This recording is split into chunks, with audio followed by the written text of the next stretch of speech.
going on, you guys? Welcome back to the channel. As you've seen in the last video, we didn't do too well on launching this thing at the track. So we got something that's going to fix that though. So we picked up the Magnus Clutch Slipper Valve. Some of you may be familiar with it, some of you may not. But we're going to get that installed today. So I already kind of started doing the installation, but here, I'll show you guys the slipper valve. So for you that aren't familiar with this thing, this goes in between your master cylinder and your slave cylinder and your clutch. There's a little knob right here that's going to adjust flow. So with the triple disc, twin disc, they're kind of like on-off switches as far as like releasing the clutch. So this helps with the consistency of releasing that clutch. So I'm hoping I can get this thing dialed in at the track to where I can get it almost to like the point of engagement. And with this valve, I can pretty much almost like sidestep the clutch, and this valve's going to kind of take care of the slipping aspect of it. That way it can be more consistent. Obviously, the more seat time you get in a car, the more consistent you're going to be with slipping the clutch. I'm kind of limited on getting seat time in the car for the first race, so obviously I want to try to go as many rounds as I can. Got my hopes up. There's some heavy hitters coming out this year that have a lot more experience racing than I do, so but still I want to try to do everything that I can to be as prepared as I can. So yeah, we're gonna slap that in today. I got the line kit. I started on it a little bit yesterday. I was a little hesitant about one of these lines fitting back here on the master cylinder, but it fits. So started on that yesterday, and I was like, well crap, I better grab the camera so I can get this documented. So we're gonna put that like around this area, and then this clutch line is obviously gonna go away because we got that other line to go to that spot. So I gotta pull the fender off. I already got the line disconnected from the slave cylinder down there. So pull the fender off, route the new line, get it hooked up. So that's the plan. You know what's up. Kick on the time lapse. You guys can watch me tinker around.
Well, that wasn't too bad. So, got it installed. I still got to, I'm gonna get some little tie downs for the line. Had to reroute the line inside the engine bay, which is kind of nice. So that way, when I have to work on this again, as far as the clutch line goes, I don't have to pull the whole fender off. All this shenanigans, it's a little unnecessary. wire looms and the tip over hose for the fuel cell. Should be the only thing that's like running through there. So there's some stuff cleaned up on this side, but yeah, it's in there. This one comes with the electronic solenoid. Luckily I got the dog box, so I technically don't have to have this. So because I'm not going to be clutching after first gear. It's first gear launch, don't touch the clutch after that. So this just enables you to wire it into the ECU, wire it into a switch on the dash or a push button or something, to where you toggle it, it will pretty much disable this and allow full flow, so that way you have normal shifting. But if you don't wire it up, it's just going to be the flow control. So like I said, I think Clutch Masters, there might be one or two other places that make that they do make a cheaper version of that without the electronic solenoid. But I said shit, I'm just gonna get one. I'm gonna get the one that's got the solenoid now, so if for whatever reason I need it in the future, I have it. I ain't gotta spend twice as much money. So we got that on, you guys. So now it's just hooking up the vacuum bleeder and getting the system bled and primed back up, because right now all there is a bunch of air in the line. So that's what we're up to.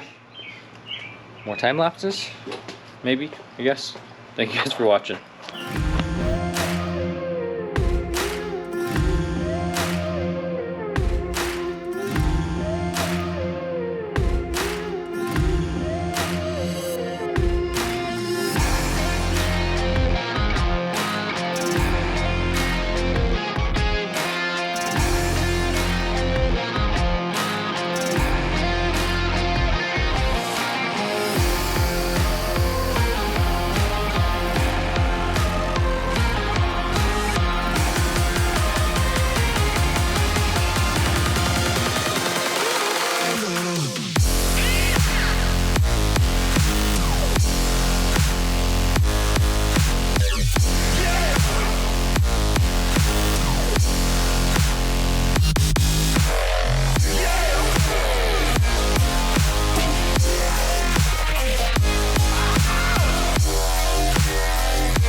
Complete. We got it all installed. It's all good to go. Had the wife help me. Thank you, wife. I love you. I gotta show her some love sometimes, because I be out here showing this thing love too much. Shh, don't tell her. So yeah, I was expecting it to kind of have more of a. Is this charged? No, camera. Of course, the damn little light that I bought is not charged. I gotta call GoPro. Anyways, I was expecting this to have more of a. I don't know what's the word I'm looking for. Just when I released the clutch, I was expecting it to be more of a dramatic slippage. So here, watch. We'll get it in the car. Is it all the way on or all the way off? So right now it is all the way on. So let's take it all the way off. So screw it all the way out. So it's practically going to be like factory. like it doesn't, like it's not in there. It's pretty much bypassing that that solenoid. So I don't know if you guys are even going to be able to see. Let's push them. Can't even see. You can kind of, if you listen closely, you can kind of hear it when we turn it on. So let me go back here. Okay, we're gonna turn it all the way, close it all the way, so it's pretty much like full slippage. So it's restricting the flow back as much as possible right now. So if you listen, I don't know if you guys can hear that on the camera. It's almost like a suction, and yeah, you know, yeah, like I said, I was expecting it to be more dramatic, but I guess we'll see once we get to the track, man. I've seen a bunch of videos. A lot of people swear by these. Says that helps their 60 foots get more consistent. So we'll see how it goes. So got the clutch system all back together. Got it bled. It's good. So now all I gotta do is just pop the inner fender cover on, get the fender back on, get this thing back together, so that in a couple days I can go back up to the track and test it. So that's pretty much it. A little Clutchmaster slipper solenoid slash valve install, I guess if you want to call it that. So if you guys came across this video looking for an install, I mean, it's pretty simple. The directions are kind of pretty basic and plain, but let me see if I can get a light here. So let's see, let me get this out the way. So I mean, like that, the hose on the right comes from the slave cylinder, or the master cylinder. The hose on the left goes to your slave cylinder. So mine is right there. It just comes short hose, a couple lines, wasn't too bad, in and out. It's pretty simple, pretty self-explanatory. If you guys stumble across this video looking for some install tips, go ahead, hit me up in the comments. Try to answer any questions that you guys got. It's pretty basic, man. Doesn't take too many tools to get it installed. Said the electronic part, I'm not worried about right now, because once I let off the clutch, I won't be touching it again. I won't be clutching it again. So I think that's going to do it for this video, you guys. Though, thank you guys for watching. We'll be having some more testing videos coming at you in a couple days. PSCA, I gotta get these videos out quicker. I gotta get done with this so I can go inside and edit a video so you guys can kind of get up to date, or stay up to date. But yeah, we're gonna have all kinds of content all summer long, man. Whether it be on this car, whether I'm getting some footage together of the buddies' cars at Bandamere. So it's gonna be a great year. Hopefully we got a great year of content. Hopefully you guys are following along. Hopefully you guys are digging it. So appreciate you guys watching. Like, comment, subscribe, share with the buddy, all that good stuff. Catch you guys on the next one.